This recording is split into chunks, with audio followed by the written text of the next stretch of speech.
Okay, let's start. Sorry for the delay. Um,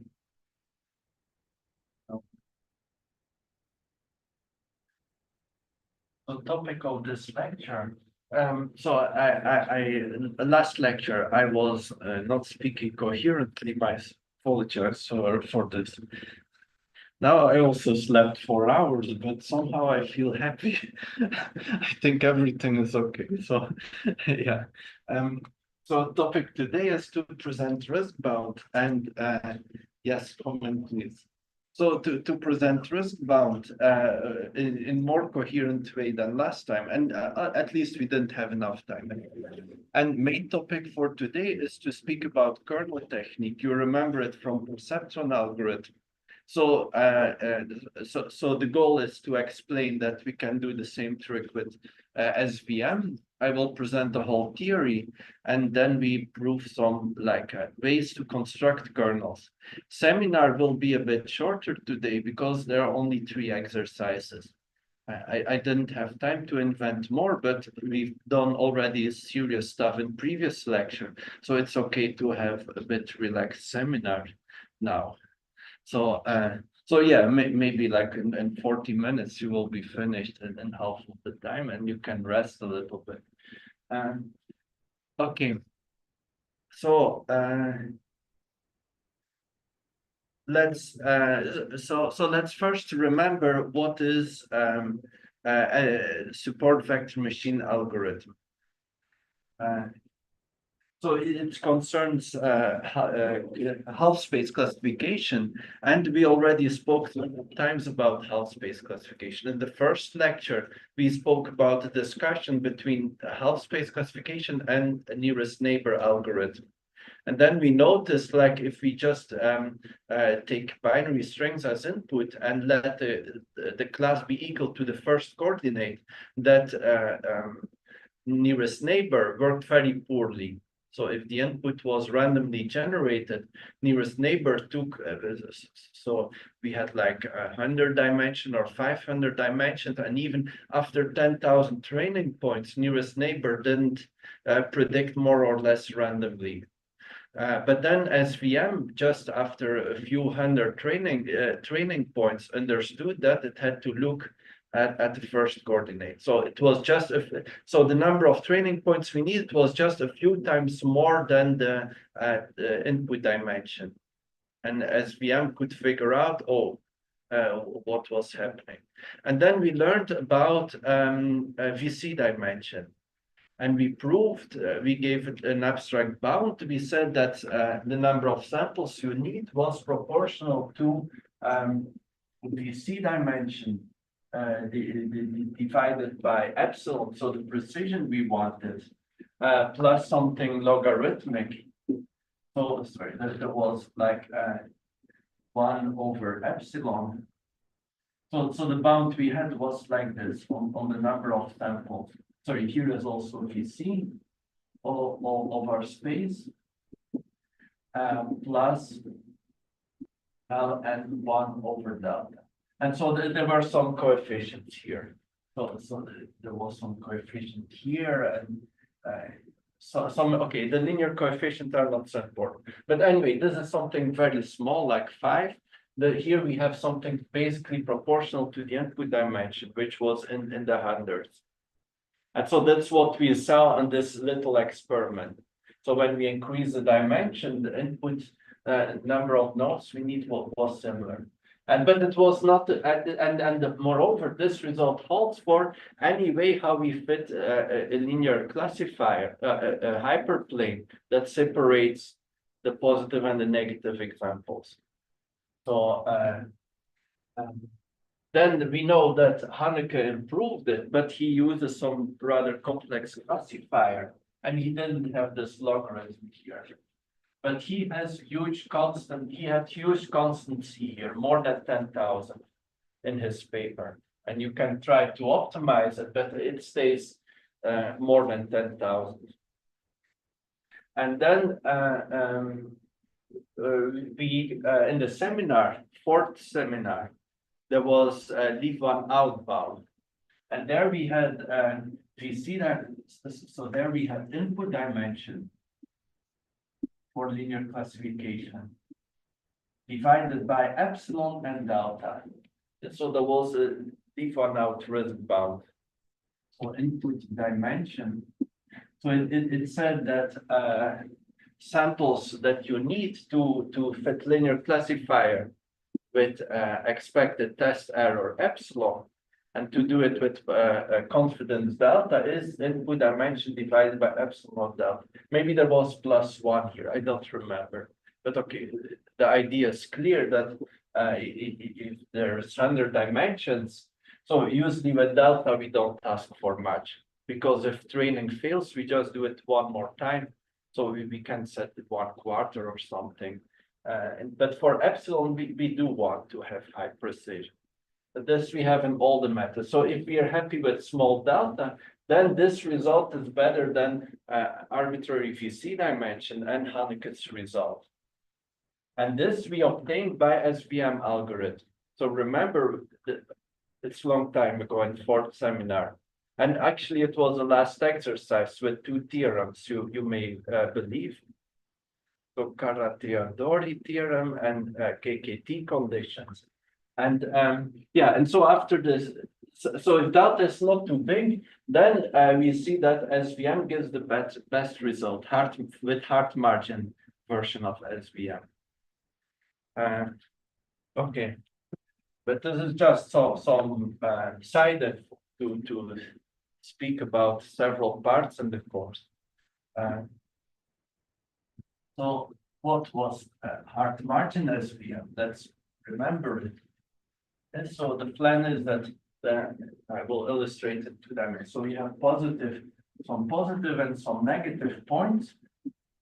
And then we say that the best hyperplane is the one that is that looks so given the hyperplane, we can look at the minimal distance of a point to the hyperplane. So given a hyperplane that separates the positive and the negative elements, let's look to the closest point.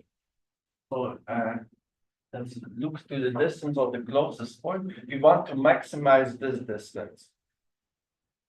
So it's the algorithm. And so the question is this a problem that's NP hard? Is it difficult to compute, or can we compute it easily? And so, so if you learned about linear programming, you might already guess that it's not. It should be theoretically in polynomial time, but not all linear programming algorithms are practically in polynomial time, because quickly so you cannot say, oh, I have 1 million data point and a linear programming problem. And so then you need to be lucky. In practice, it will say numerical error if you do linear optimization and NumPy or something. Okay, but here it's a good problem, but a different algorithm. So we already started to discuss last time. So if we have normal vector W, we know how we can compute the distance for a point. So for the distance of a point to the hyperplane, so we will use hyperplanes through the origin, so no offsets. So our classifiers are of the form x go to W of x in Euclidean space. And then we understand how to compute the distance between point x here and the hyperplane. So we project x to W and then normalize. So the signed distance x to the hyperplane. So we are interested to minimize the maximum of. So when we have a training set x1 till xn, then the distance for the first point, but we need to multiply by the sign.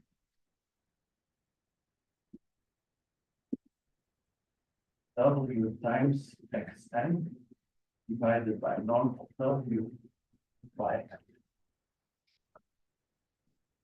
n. Sorry, we want the minimal distance to be maximized.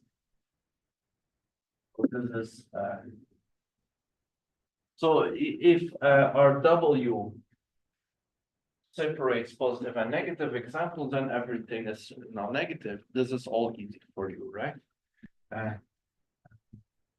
And we want to find so minimum of this set, and we want to find the maximum over W.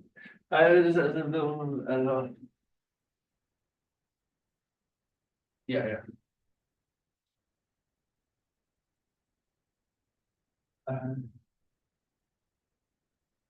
Okay, and then we go to, now I something basic myself. Usually people have objective. So they forget about the norm here. They say let's put the norm in the front and forget about 1 over W and require that W is scaled so that that this minimum is exactly equal to 1. And so what they say, okay, and instead of maximize W, let's require that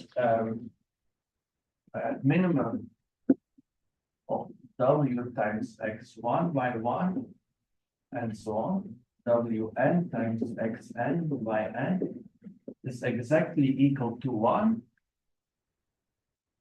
So this is requirement. So so the system is so we want the minimum of norm squared of W such that this minimum is exactly equal to 1. So that's the new system. Sorry, it's a bit ugly. I started to write bad on the backspace. So they say, okay, we have numerator and denominator. We can scale them arbitrarily.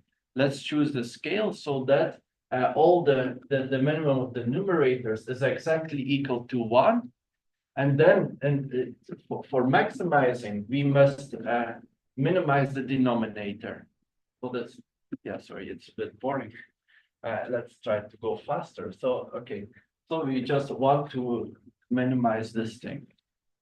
And this is hard margin objective. And we understood that there was a unique solution. But now we need some important property about unique solution.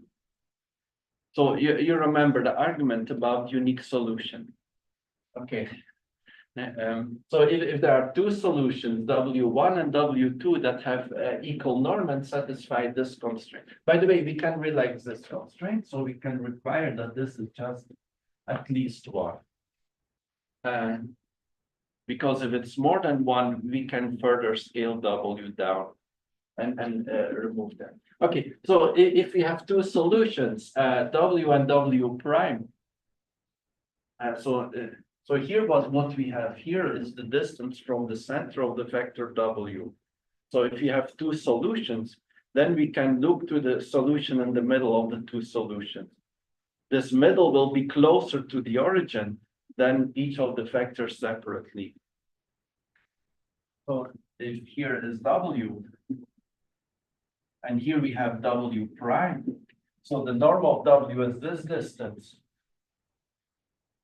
So we can look to the disk spanned by W and W prime. The point in the middle will be closer to the origin. Okay, but that's not waste time. Not funny people who come to the lecture for people. Yeah. Okay. So we have unique solution. And moreover, we can know that for the optimal point W, it will be in the span of X1 to Xn. This is very important property that allows us to write. So we know that W star is of the form beta 1 X1 plus beta n Xn. And this is easy to understand. Why? And so we can move to the so imagine that W star is not in the span of X1 till Xn. And so then we can write, probably people already looked into the notes, we can write this as W parallel plus W orthogonal. So we have two W's one is orthogonal to the span and one is inside the span. This is called orthogonal decomposition theorem. And but we can prove it directly, since here we have, well, we have work in Euclidean space, so everything is finite. You can construct bases. It's an ugly way to prove it, but it's easy to remember. Okay, so what happens? So I claim that in this minimum, so we have, no, there's no n here. So we have Wxi is equal to W orthogonal, W parallel times Xi for all the i's, just by definition of being orthogonal to the span. So that means that if this is not equal to 0, then we can just replace W star by W parallel. Okay, I didn't use this assumption yet. But these two vectors are orthogonal. So the norm of W star is equal to the norm of parallel squared plus W orthogonal squared.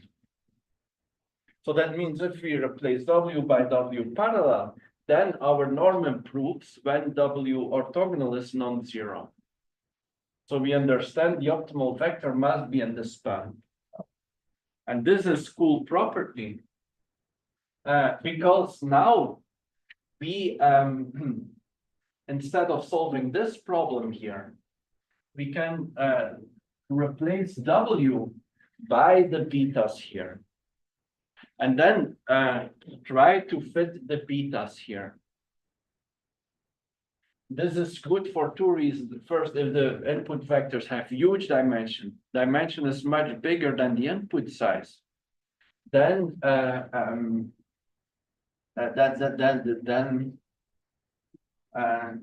then we have fewer. Oh, what am I saying? Then we have to fit fewer parameters. It should go faster.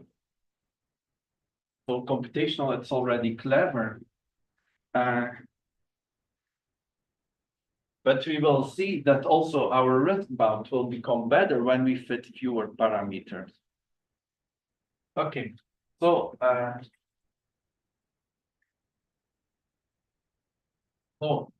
but let us verify that after I will write it. I know it's boring, but I will just write it so that you see it, because it will be important for kernel lecture. So I will just substitute and write the form.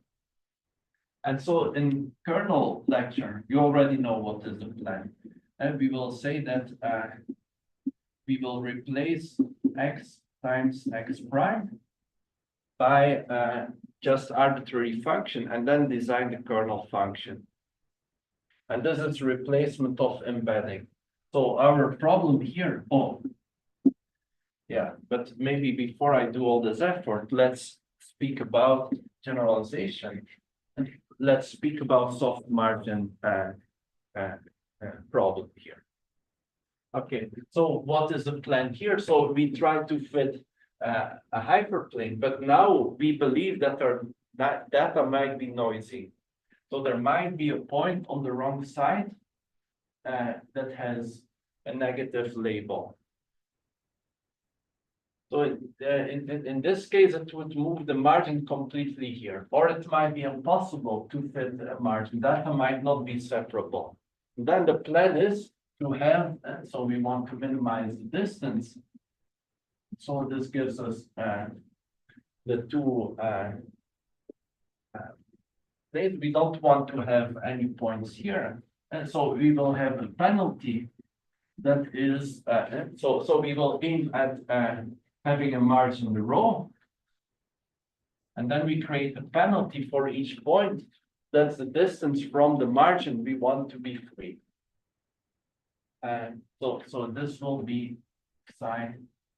So in every formulation of the algorithm, the ith point, if it is not inside its outside its margin, then it gets a penalty psi I. So if there is a point plus here, then there is psi I, another psi I prime. And so what we do here is we will add to the objective the sum of the psi i's smaller than n. And so this psi I is called hinge loss.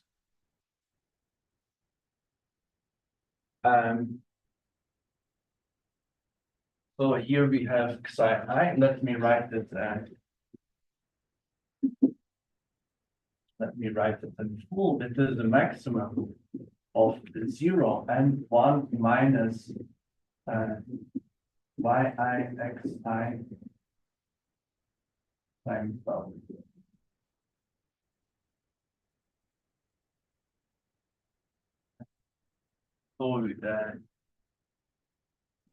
So psi I is precisely equal to hinge loss of this point, the maximum of 0, 1 minus.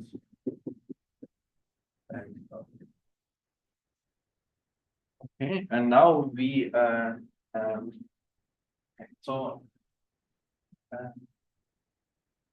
yes. So this is the objective, and we notice that it's precisely equal to the risk bound of perceptron algorithm. But yeah. So there's an extra motivation why this could be chosen. And now we will derive another risk bound that is very similar, but unfortunately it's a little bit different. We don't have the square of the 2 norm. We just have power 1 of this 2 norm. But on the other hand, there is a parameter C that balances the 2 objectives. So again, if and I already mentioned last lecture. So if we know for sure that data has low noise, there is no noise in the data, then there exists a separating hyperplane. Then we want to have high penalties for such exceptions. We don't want them to see. So we will say to the algorithm, oh, if you see an element here, if you see a minus here, it probably means that a good margin will be at the right. If C is small, then it's eager. It is likely to allow exceptions. So then it will look for a big margin at the cost of having more points misclassified. Can you please explain the difference between this and the perceptron algorithm? Perceptron is for online prediction. So there you alternate predicting and testing. Here we will look at all our training data at once and produce a single classifier. But there exist results that say that in online prediction, at each next step, you basically get a new classifier for making the next prediction. If you average them out, you will be close to, for risk bound, close to these results. So the worlds are kind of connected. But we won't learn about this, but in Mori book, there is a whole chapter about online prediction, chapter 8 or something, and then they speak about the connection. Okay. Yeah, and so now I can rewrite it using kernels. And so when I write the dot product equal to the kernel, then we want to minimize sum ij smaller than n, beta I, beta j, xi times xj, plus c times sum ij smaller than n, maximum of 0, 1 minus yi xi xj beta g. So this is the my plan was to use k.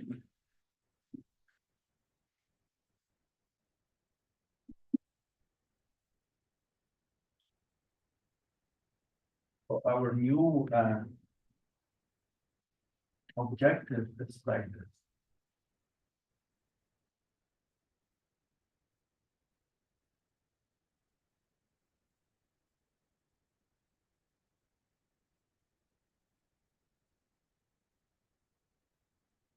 Oh, sorry, and I forgot, when we go to soft margin objective, we draw the constraints, of course, because we already relaxed them. soft margin objective is easier to write. And then we have the same observation.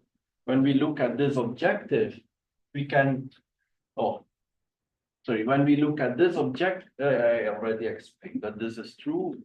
No, I didn't explain it, but this doesn't change anything, right? If something orthogonal appears. Before this was in the constraints, but nothing changed. So again, nothing changed when we move it from constraints to the objective function. So could you please explain? So there is maximum of 0, 1 minus yi xi dot w, but at the bottom we have the sum for ij. So we just replace to the statement to this sum with ij, or we just plug w into the next. Both. So we plug w star. We plug w star in this expression. Yeah. So then we have the sum over j. Yeah. And then we have dot products xi xj. And then we replace dot products by k. Yeah. That's what happened.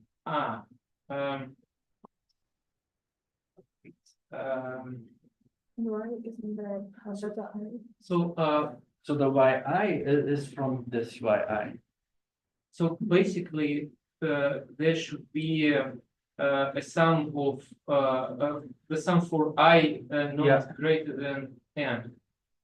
Yeah. So this is sum who was already here. Yeah. And now we have a second sum over. I see your point. The sum should be inside the maximum. Yeah.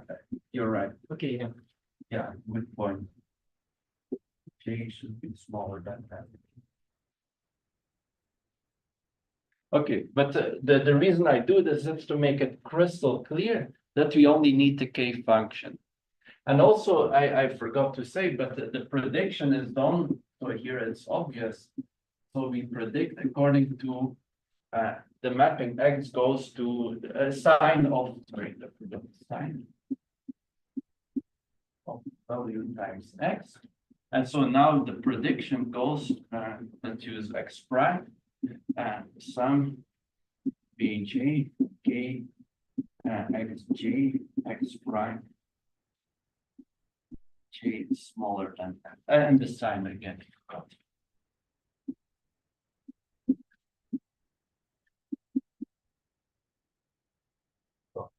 And so in all of this process, we only use dot products. So this will be the main observation for our study of kernels. But now let us speak a little bit about risk bound for SVM. So in the homework already studied, so I can erase it's easy, right? Yeah.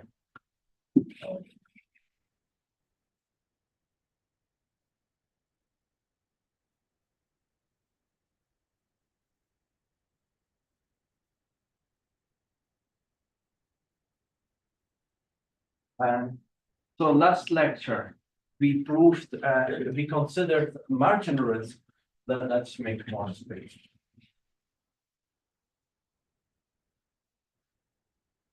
For previous lecture were many exercises about contraction lemma. What happens when we move from set of like real valued regression functions of which we take the sign?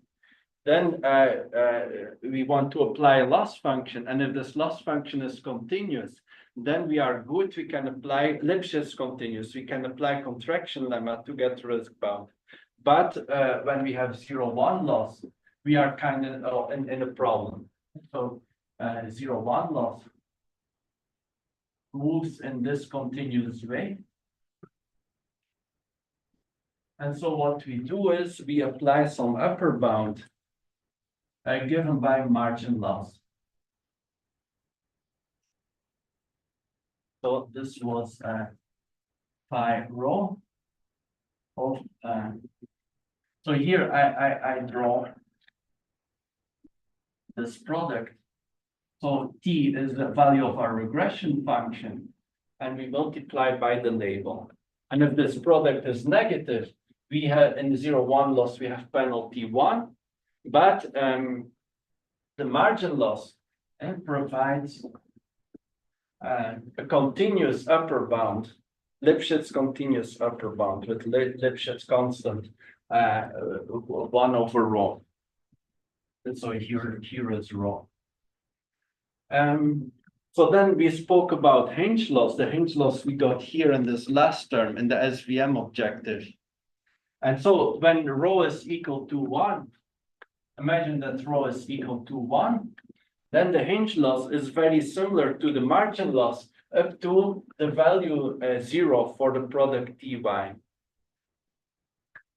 So the hinge loss will keep increasing.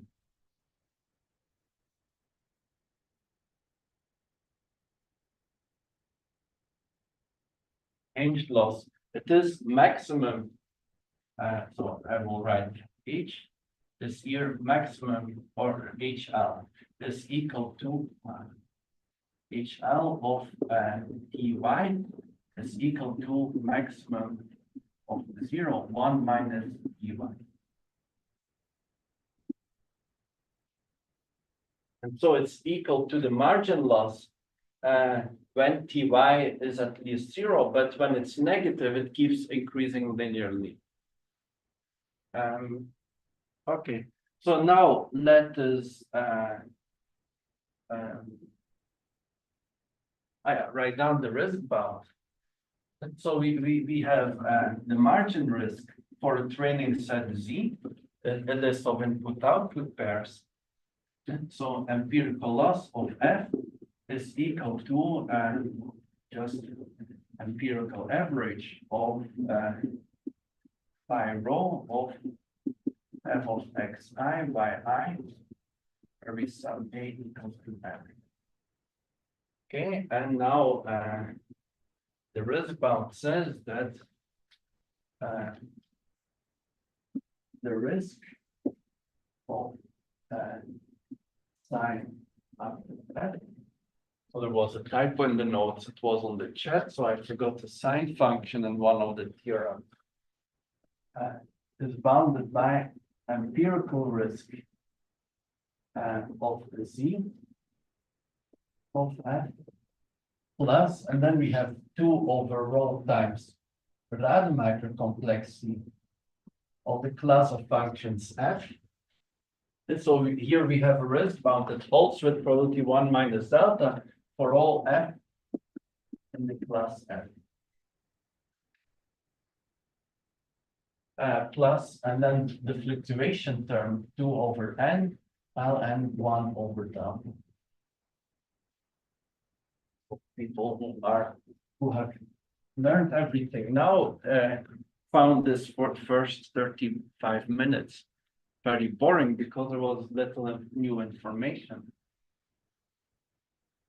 So here there is no n average Rademacher complexity. Okay, and now we also proved that average Rademacher complexity of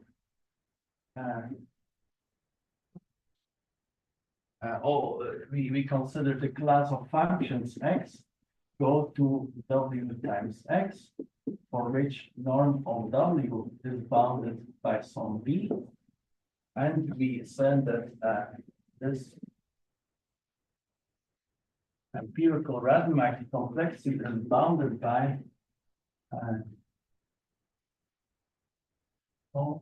R times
Ah, okay, live stream is still working.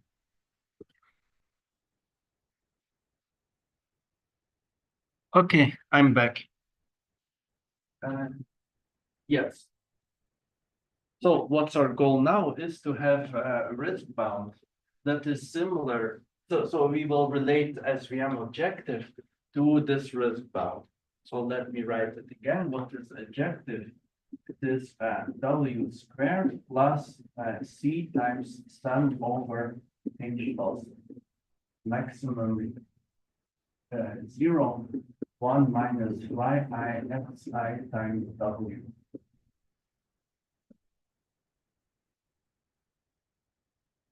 Okay, so now what we have to do is choose the role in the margin risk.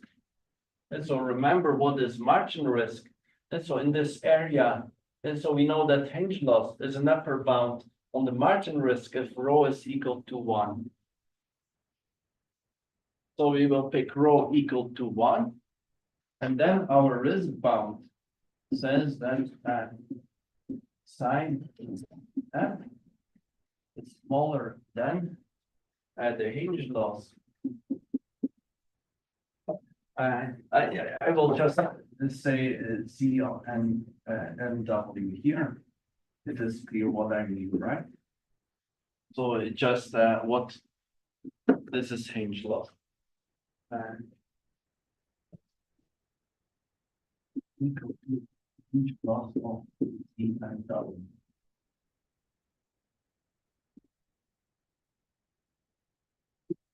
So our risk bound, so we set rho equal to 1. It's a bit different than in the notes, but I will be punished for it soon. But let's deal with this later. So plus 2 times Rademacher complexity of F. So then we need to choose a value of B.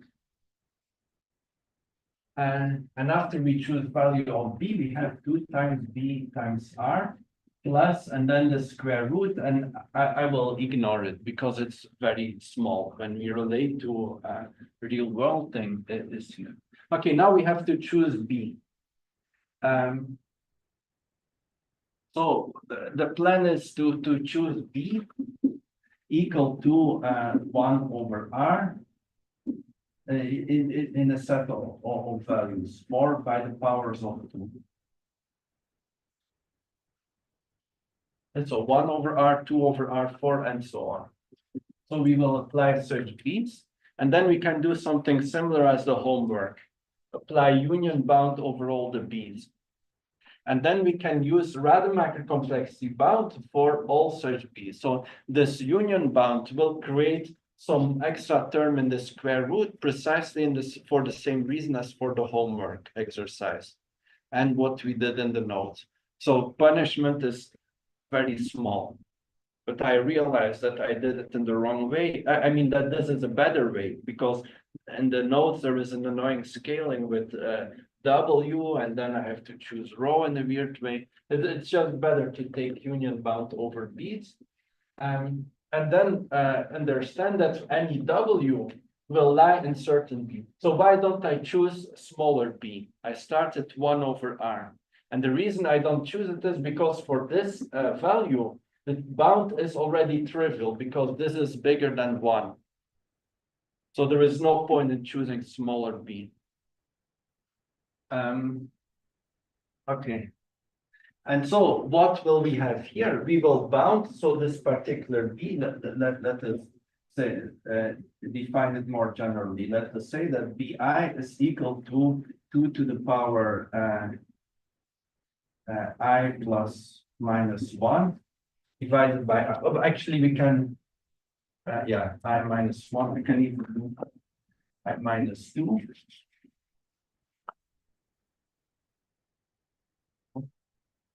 BI, and now I can say that BI is smaller than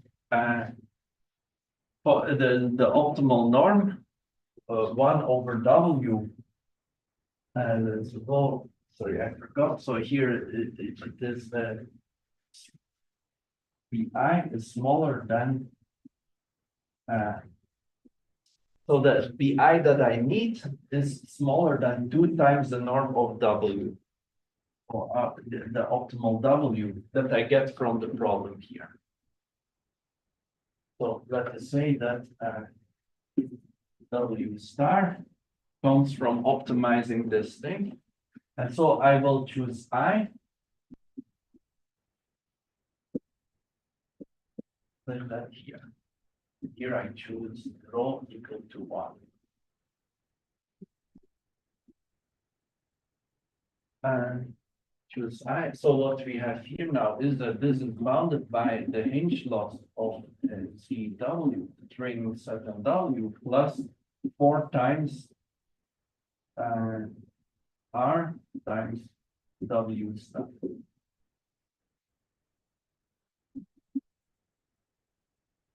Okay. And now Can you remind me, please, what is R? R is here from X. So the maximum normal. Yeah. Yeah, okay, thank you. Yeah. Actually, people should ask more questions because I mean, everyone understands if there is at least one person that asks many questions. So yeah, it's the rule. So the okay. Yeah, and so here are the small square root terms that we don't care about.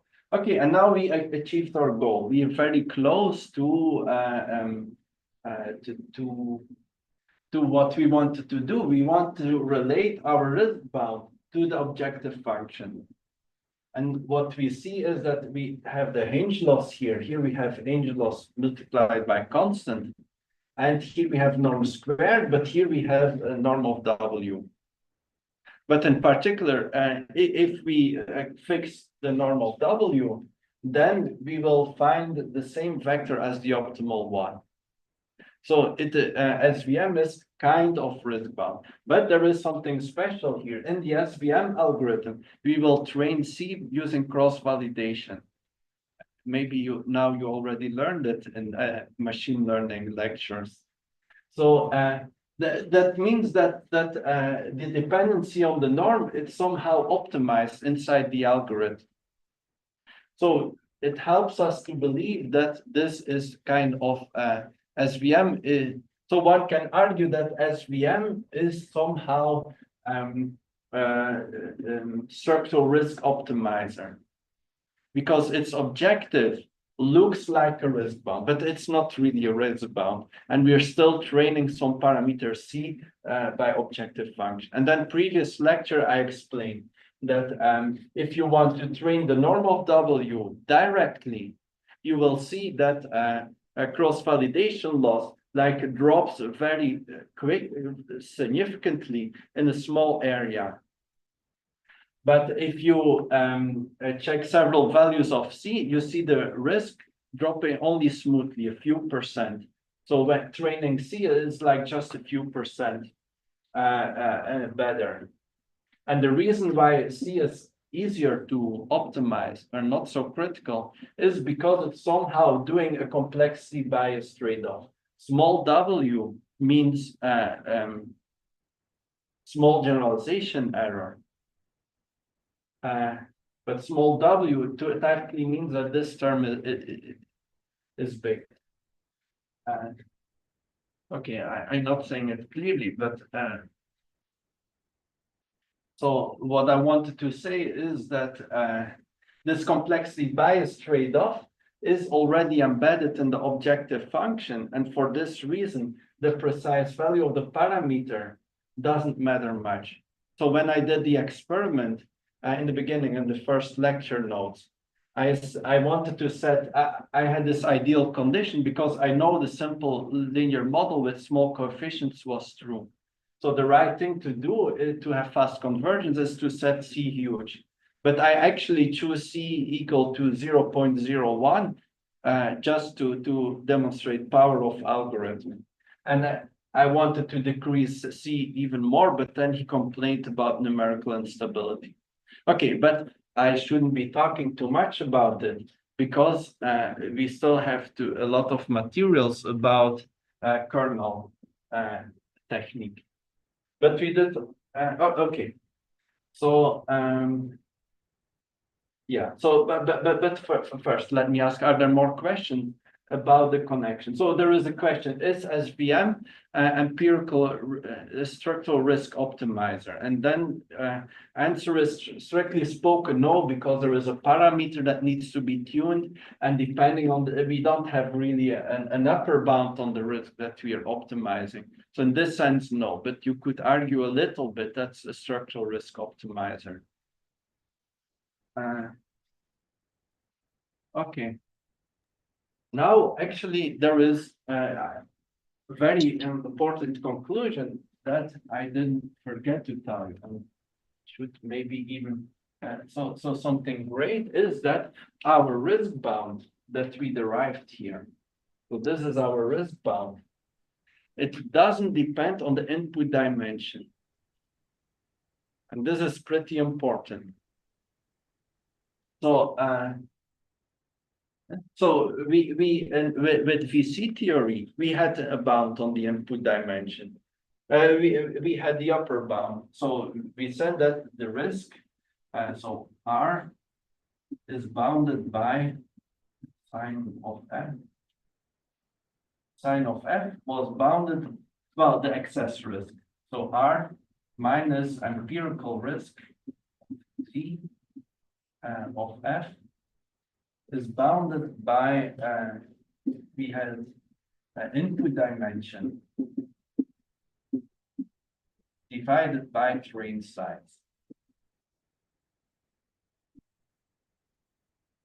Okay, in kernel technique, we will discuss basically mappings to high dimensional spaces when we do feature augmentation. When we see half spaces are not enough, we need quadratic or polynomial spaces. Then we will go to ridiculously big input dimensions. And the bound based on VC dimension doesn't work. But bound based on margin risk and random accurate complexity can still be meaningful. And when will it be meaningful? Okay, so there can be a high dimensional space, and if all the positive and the negative points are separated by in the high dimensional space by some big margin, then this bound remains working. And this helps, like if a certain fraction of the feature still give you information, then typically you have a bigger bound, such a bound. So let us look again to the risk bound that we have here. So if there is a big region, what does it mean? That we can pick a big row so that some linear classifier F works well. But around this hyperplane, a distance rho, we are unlikely to find inputs. And so that means that we're unlikely to find the inputs, means that the margin risk is small. So we somehow have a trade-off. If this is only true for very small rho, then in this formula, we need to choose rho small in order to keep this thing small. But small rho means that the generalization error shoots up.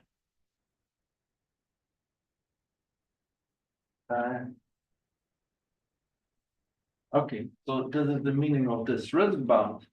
So now we have explained, like in quite mathematical detail, that this trade-off is visible in SVM objective.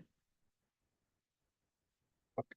And so we have a new bound now, and it depends on it. So we have R, and this is the margin size, basically, 1 over W.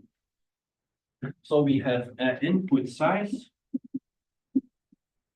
divided by margin size and multiplied by 1 over square root of training size. So size of training set. So where is 1 over size of training set? Oh, yeah. I lost something. Here there is square root n. And so here is also square root n. So I forgot to write. So this is our conclusion. The excess risk is small if ratio of input size margins divided by margin. So there is a region where we don't find any inputs. So if you have pictures of apples and pears, then either it's clearly an apple or clearly a pear according to the features that we extract from the picture. And if this is the case, if we have many features that say this suggests that this is an apple and this is a pear, then this ratio is small. And then training, we don't need too many training samples to learn the difference. Okay, keep it. Let's, yeah, if there are more questions. So this is an important point. I will speak now about kernels, and we will only use this theory one more time again when we speak about neural networks. We will view them as SVM, wide neural networks, not deep one, wide. So bounded depth, but very wide. How did we get this bound, the lower one, the one that, Yeah. here. So it is basically this bound. So this is the excess risk difference between the error on test set and the margin risk on training set. So yeah, I'm cheating a little bit. So here I'm speaking philosophically. And so if there exists a region where there are no inputs, then we can say that this is equal to the margin risk.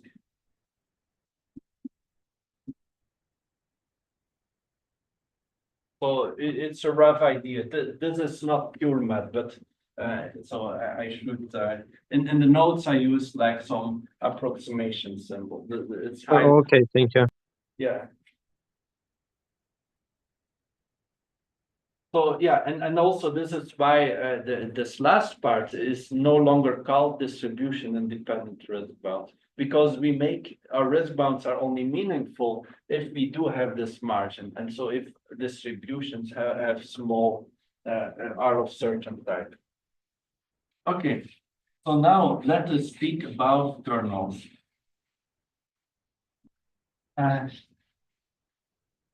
So I already explained the philosophy. A kernel is just any function that maps pairs of inputs to real numbers.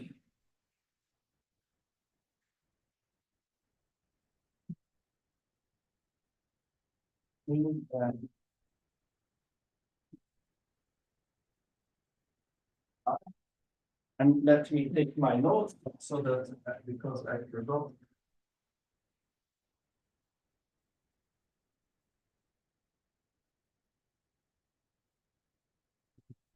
I made some notes, forgot them at home. Then I made new notes, what I should tell, and I forgot them at my desk somehow. But no, that's nonsense. Just here, there are no papers here anywhere.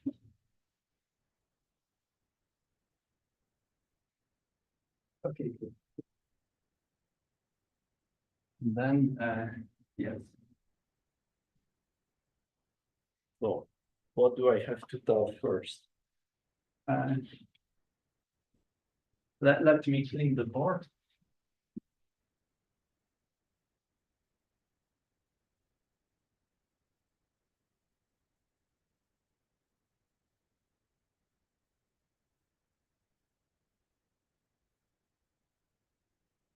I will quickly look at my.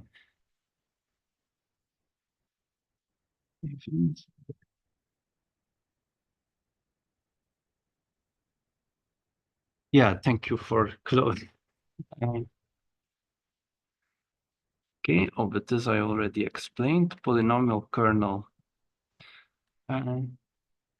First is Mercer condition. Okay, so you remember that I gave this example, I think, with when I spoke about perceptron algorithm. So if you want to classify text, then you don't have embedding in Euclidean space. So what people do, for example, they look to 3, 4 grams or 5 grams. This is a list of 3 consecutive words, and then they construct a vector. So so there is a dictionary, maybe 10,000 words, and then there is a 1 in, and so they look at every triple of words, and then there is a 1. So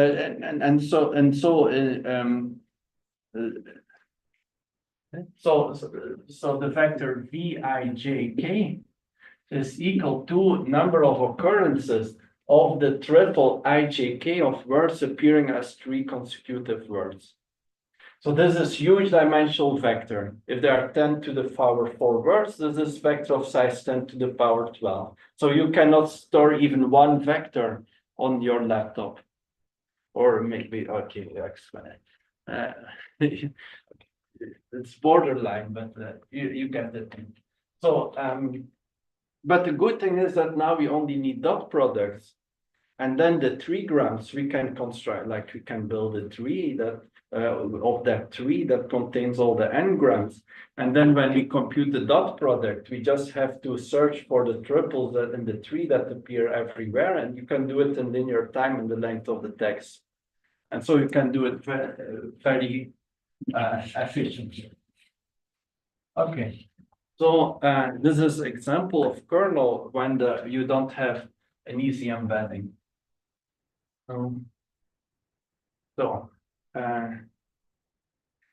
The question, so now we go one step further and like not at all think about the embedding and just think about what kernel we want. And then we want to quickly recognize kernels that are positive definite sim. So we want to define a class of good kernels so that whenever we are constructing, we know, oh, this is allowed, this is not allowed. And so what might be bad kernels? So to run SVM algorithm, we need certain properties. We want W, we want that there exists a unique W that corresponds to an optimal separating hyperplane. And so we go on the other direction, we choose the dot product, and then we wonder, and so one way to guarantee this is choose K, and then make theoretically sure that such mapping phi, feature augmenting mapping exists. And so phi will go to RD, where D is a huge dimensional space. So we want this mapping to be theoretically guaranteed. And so one of the first results is a Mercer criterion. And it says that we say that kx prime is equal to infinite sum, I equal. So he creates an infinite list of such mappings. And he says that sum over I by x prime. And he also has certain coefficients. Mercer criterion, the following are equivalent for, so this is 1 or some AI and phi I, and 2. The second criterion is that integral C of x for all functions C, we have that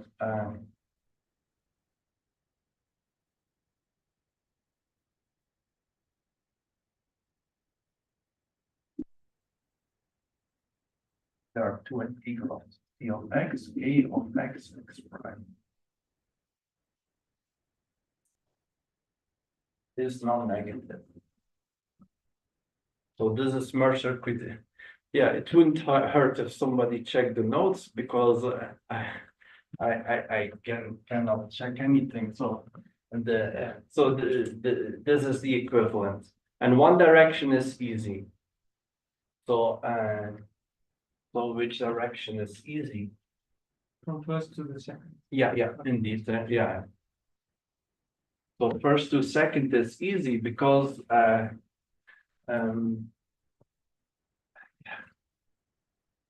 yeah, so here we need to use AI, but non-negative. From first to second, why? Well, we can look at the terms individually and then write it as product of two integrals. So let's look at that. And what's C of X? Yeah, any function. So for every function, every C from inputs to R. So in the first criteria, we say that there exists phi I and AI such that kernel is written like this. And the second one is for every function here. Okay. But then, so this is old criterion, it's Mercer 1909. And these people, they really care about saving time in computations because there were no computers then. So every university had a big room where people were manually doing calculations. So computer was a person doing manual manipulation. So they use it. And now again, we need it again, but not we have computer, but we have much more data. So we need to be careful with calculation again. Okay, so upward direction is also proven for finite x's. So finite input space X. And we proved it some time ago. Yes. Now, second thing I need to explain. We will use more practical. We use a finite version of 2. We will use it's called kernel is positive PDS, positive definite symmetric.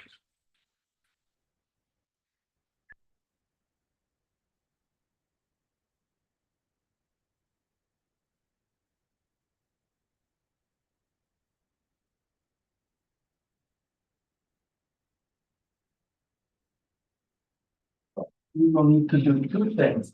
First, define what is positive definite symmetric kernel. And for this, and then we have to define inner product space, which is generalization of Euclidean space. And then we will have feature augmentation space into this inner product space. And then we will prove they are equivalent. So we say that K is positive definite symmetric, positive definite symmetric, if for every vector A, for every n, for every A in Rn, we have A, and then for every x1 till xn in the input. So this is an important definition.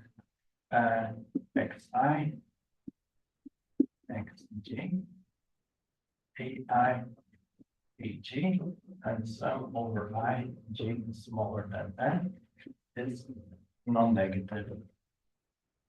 Oh, in other words, the matrix we get by oops, nothing happened.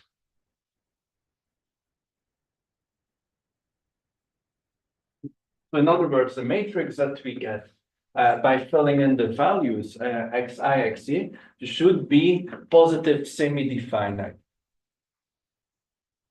So its criterion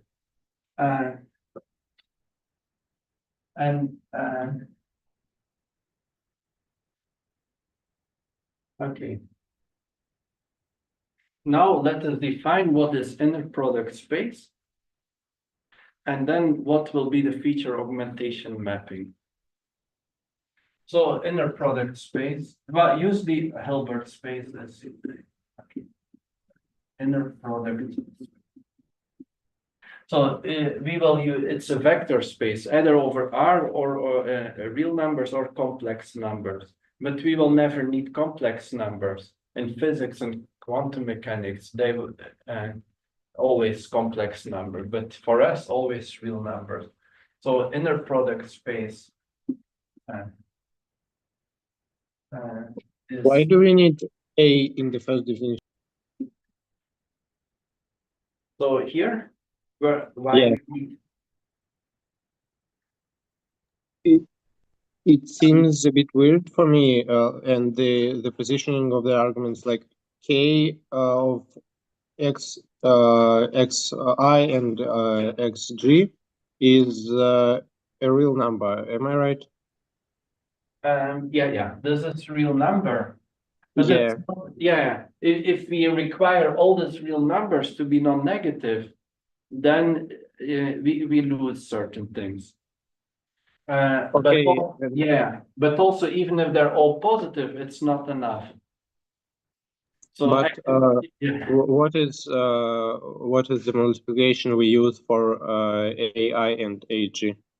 What's the justification? The multiplication, it seems like the dimensions don't match up because they are vectors. Well, but I give them indices. So A without an index is a vector with n position. Oh yeah, okay, Yeah. thank you. Yeah, I didn't realize that. yeah.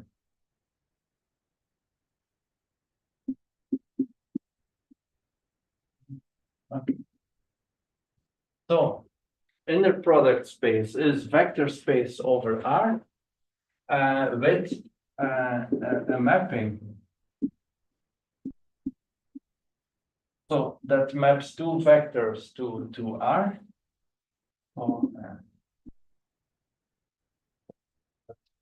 the product space. I will call it H.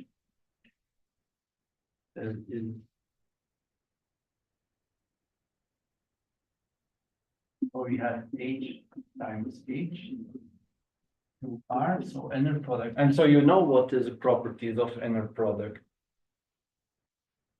Maybe you learned some years ago. So it's generalization of dot product. So since we need infinitely many dimensions, we need to be a bit careful.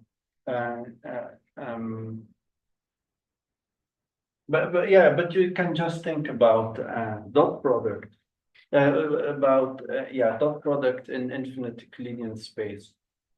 But we will mostly work with functions, so our H will contain function, but the definition doesn't make any assumption. So the first property is that it's symmetric.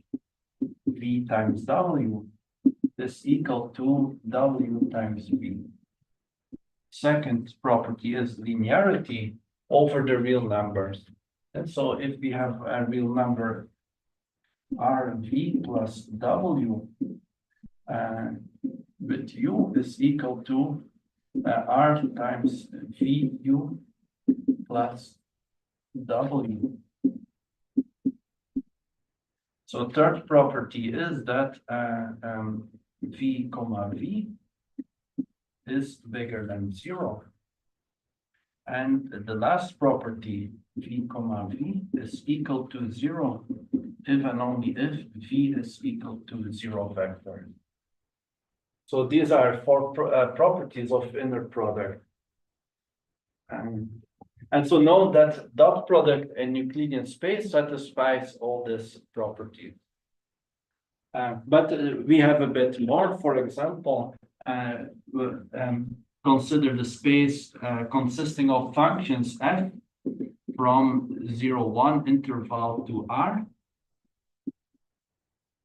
So it's a common example, and we define the dot product of two functions, f and g, is equal to integral of f of t, g of t, and dt. So there will be such an inner product in the seminar from 0 to 1. That's all. It's satisfying all these properties. Okay. So yes. Now every inner product space satisfies Cauchy-Schwarz inequality. So you already know this. So Cauchy-Schwarz inequality says that, but then we need to define norm, a norm of inner product. So given so a norm in H is equal to the square root of V comma. And so now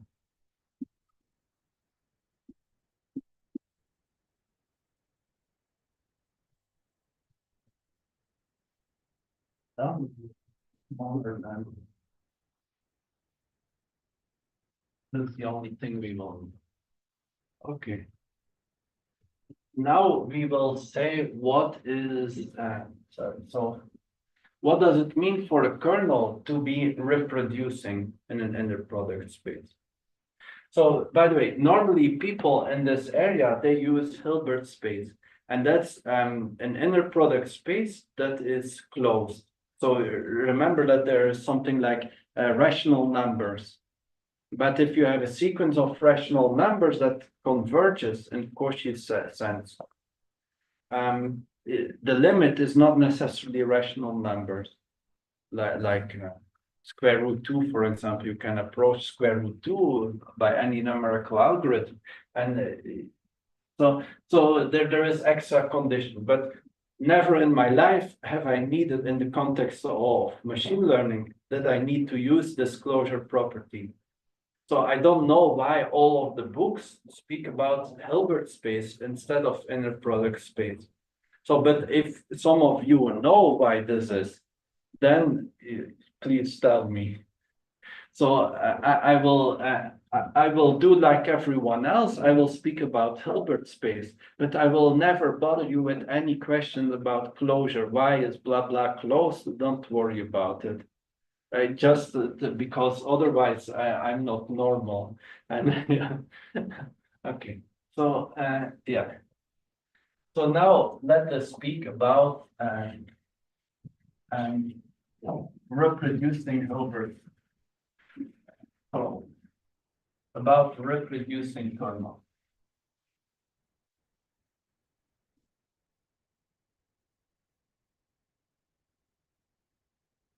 So the next.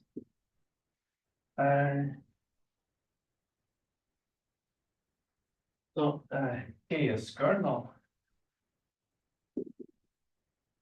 Kernel K is reproducing.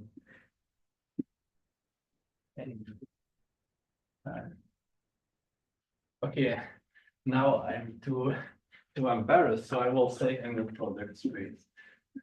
Inner product.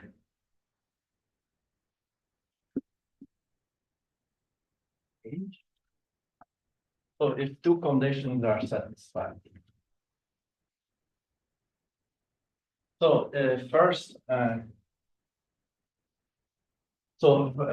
notation. So let Kx be the function that maps x prime to Kx prime. And so first condition is that for every x, we have that this function x is in the Hilbert space. So here we have an inner product space of functions from x of functions from x to r. And so first condition is that when we fix first argument of kernel, it should be inside the Hilbert space. And second requirement, oh, and this one I forgot, the second requirement.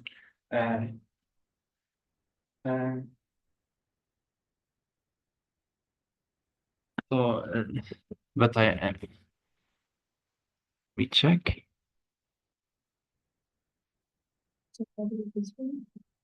Yeah, evaluation, of course, yeah. We will use it all the time. It- Yeah, so for every function in the Hilbert space, we will have that f of x is equal to the special method in product f of kx. So it's very weird property, so weird that I just forgot it, even though it's kind of the whole clue of this business. And so now we will say the following are equivalent for the kernel k. Kernel is PDS. It's and here it should be plus symmetric. So there are two requirements. And k is symmetric. So k is PDS is equivalent with k is reproducing of some inner product space H. These are equivalent. It's already correct. Oh, there is a little problem. I will be late.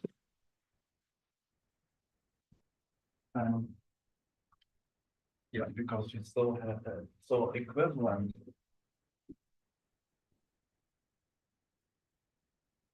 Equivalent.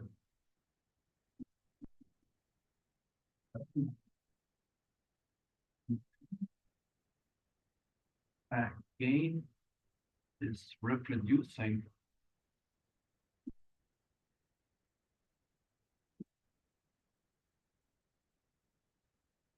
on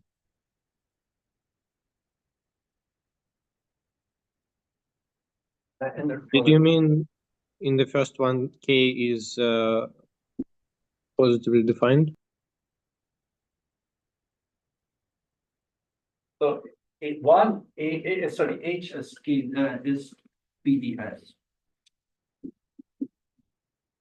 K is PDS and K is reproducing for some inner product space. So these are equivalent.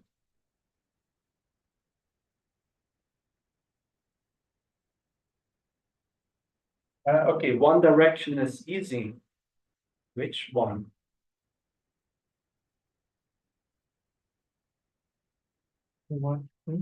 Yeah, 1 to 2 is easy. No, 2 to 1, sorry, 2 to 1. And so if it's reproducing in some inner product space, then we get that it's symmetric. So how do we get symmetric?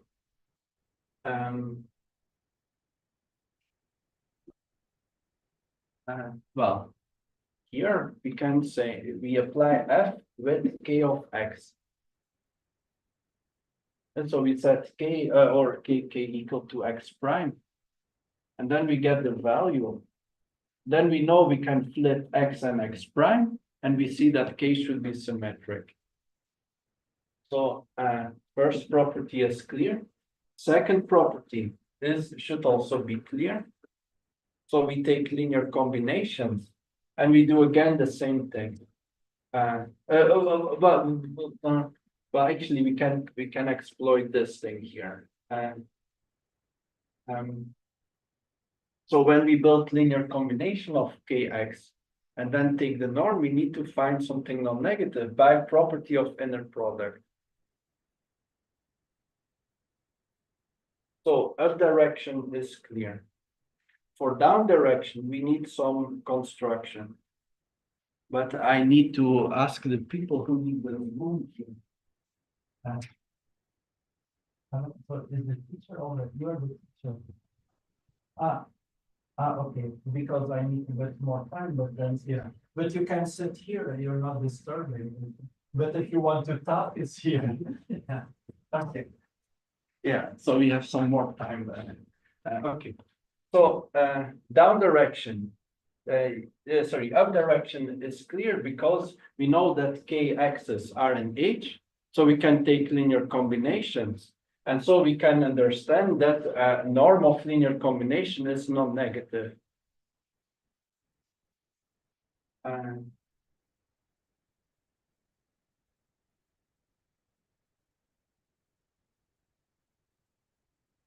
So now let's prove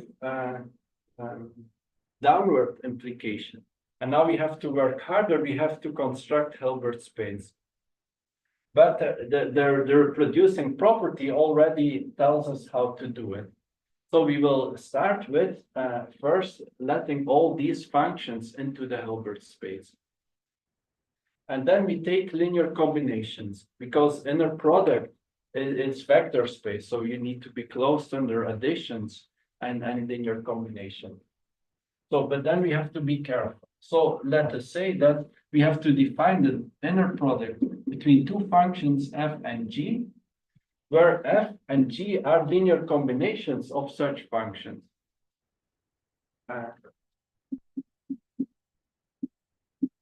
Where f of x is equal to, well, f is equal to a1 k x1 plus km k xm. And so g is equal to b1 k x1 plus bm k xm prime. They can have different lengths. And so the value here will be equal to ai k xi j bj, where we sum over a smaller than m, j smaller than m prime. Okay, so now there's the question, is this a good definition? So what can go wrong here is that if f has two representations with different ai's, then do we have the same value here? And the answer is yes. Because if we change the representation of f, we will get the same value because we can, this is equal to the dot product. So this is equal to bj of product a xj and f. So you understand why this is true? It's just by substituting the definition of no, it's not true. It's no, it's true. Sorry. It's just by substituting the definition of G, we get this thing here. So then we understand that if we change representation of F, this does not change because it does not depend on the representation. And so this is a good definition. The same is true for G. So it doesn't depend on the representation both of F and G. So this is a good definition of dot product over space. So let me say that we set here H is equal to the span of kxg kx x in x, and we have a dot product here. And now we have to check all other properties of inner product. So symmetric is clear if we flip it. What else do we have? Linear combinations. So when we take linear combination of such f's, then the linear combinations they will. Okay, let's take linear combinations of g's. These linear combinations will be reflected in coefficients. So this will go through the same for f. So if we add up to the, okay, if we multiply by scalar, we are okay. If we add up to functions, it's also okay.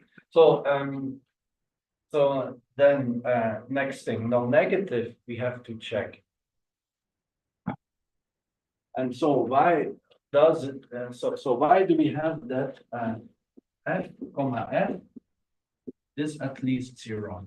So why is this true?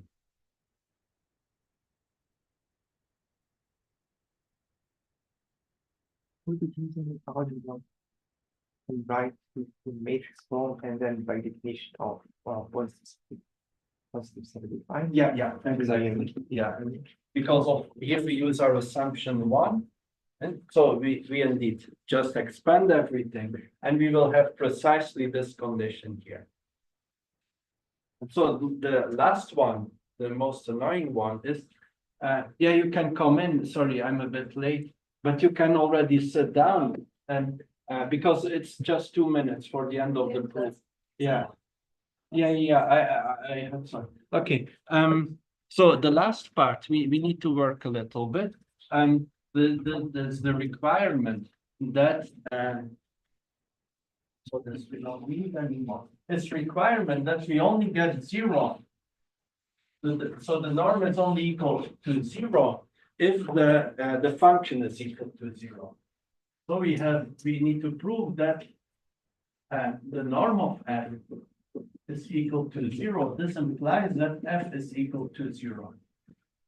But fortunately, things are working nicely for us. So I will claim that for every x in x, we have f of x squared. Let us look to f of x squared. We can rewrite it using inner product, using the reproducing property. So we are using this property now. Let's look squared here. And then we apply Cauchy-Schwarz inequality. So this is bounded by k of x, and f of x.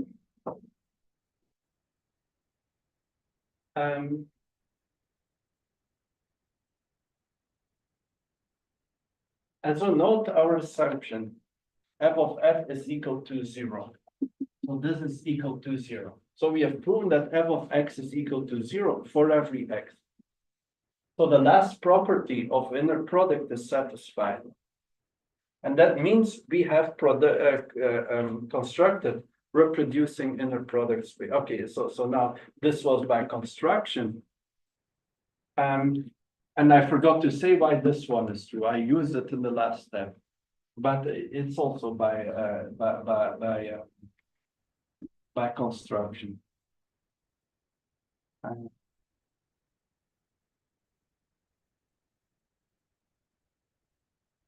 Yeah, of course. If we said G equal to just one coefficient, then we get it, right? Yeah.